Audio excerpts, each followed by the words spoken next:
we want to turn our attention to a story that is made the front page of most of today's newspapers, and it's that the Minister for Education, Richard Bruton, has announced plans to speed up the process of reducing Catholic school dominance of primary education. At the moment, more than 90% of the state's 3,200 primary schools are under Catholic patronage.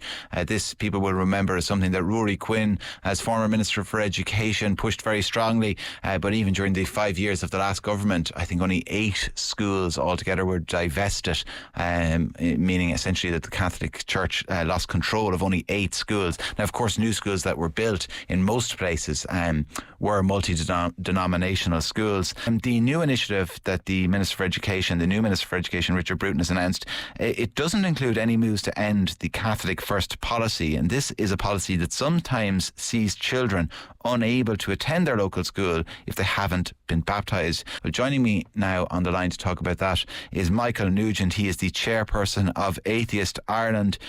Michael, I guess you must welcome any attempt to speed up the divestment process. Well, not really, because although it seems on the surface to be addressing the problem, it's actually making the problem worse. The minister is essentially saying we need more different types of schools.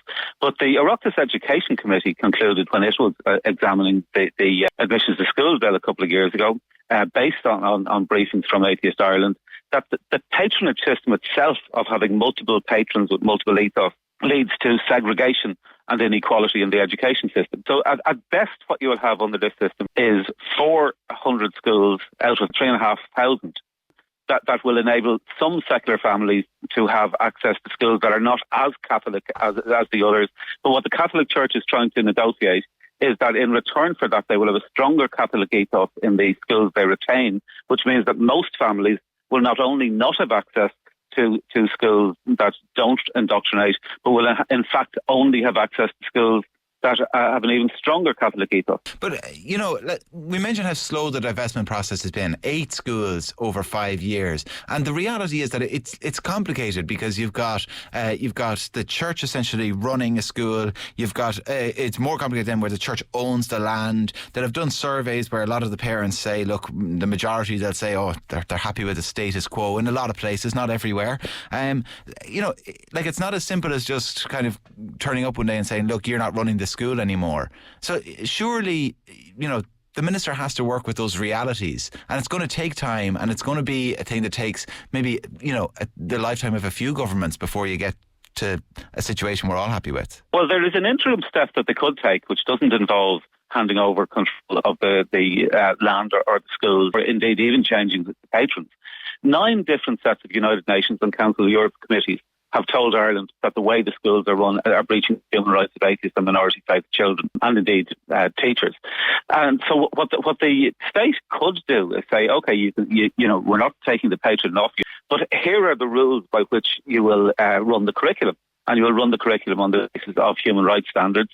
You won't indoctrinate children into either a religious or a non-religious belief.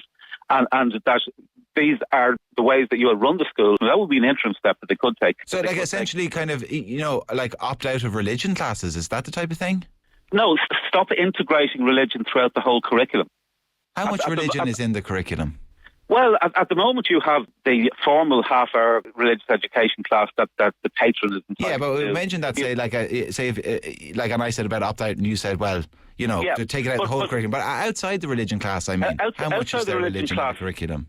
Outside the religion class, the schools are entitled by law to integrate religion throughout the whole curriculum. So, for example, the type of complaints that we get from parents are that, a child would come back saying during nature study they're taught that God created the world. During music classes they're singing hymns. During art classes they're drawing pictures of Catholic events. And then there are other examples. But essentially, even if you do exercise your constitutional right to opt your child out of the formal religious instruction, you're not going to be able to avoid the religious ethos that is permeated throughout the whole school curriculum.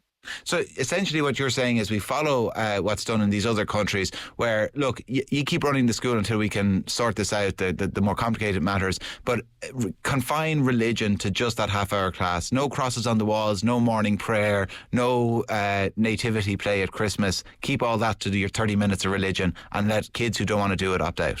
Exactly. And that would, as an interim measure, that wouldn't require the state investing in anything. It would just require saying this is how the curriculum is to be delivered. And the human rights standards that exist for this, for teaching about religion and belief, as opposed to teaching faith formation, is that the curriculum should be delivered in an objective, critical and pluralistic manner.